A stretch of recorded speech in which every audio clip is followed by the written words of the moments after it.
সুপ্রিয় শিক্ষার্থী, আজকে আমরা অত্যন্ত গুরুত্বপূর্ণ দুটা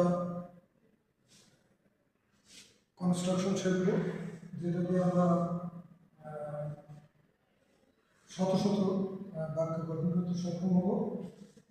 আমরা যদি বাংলা বাক্যে দেখতে দেখতে কথাটা পাই, তাহলে বিফোর ওই নিউ কথাটা আমরা ব্যবহার করব।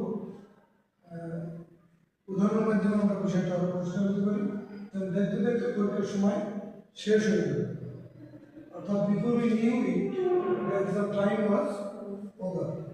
Before we knew it the exam time was over. দেখতে দেখতে পরীক্ষার সময় শেষ হয়ে যাবে। আবার যদি আমি বলি দেখতে দেখতে বছরটা শেষ হয়ে যাবে, before we knew it the year was over. Before we knew it the year was over. বুঝতে পারছো তো? সব clear? Okay.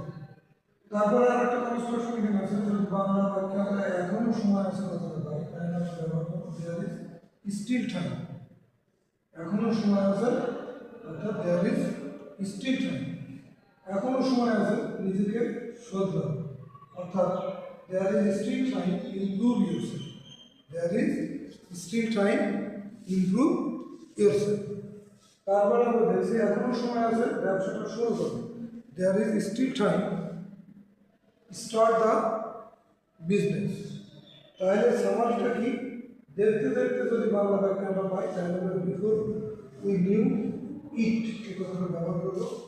Before we knew it, এবং এরপরে আমরা অবশ্যই একটা কমা দেবো।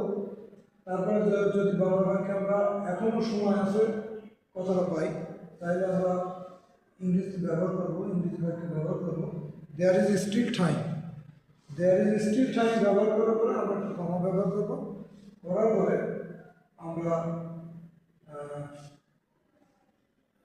পরবর্তীতে যে ইম্পারেটিভ মুডটা থাকবে, অর্থাৎ যেটা আদেশসূচক যে বাক্যটা থাকবে বা উপদেশসূচক যে বাক্যটা থাকবে, সেই বাক্যটা আমরা ইংরেজি করব। সুপ্রিয় শিক্ষার্থী,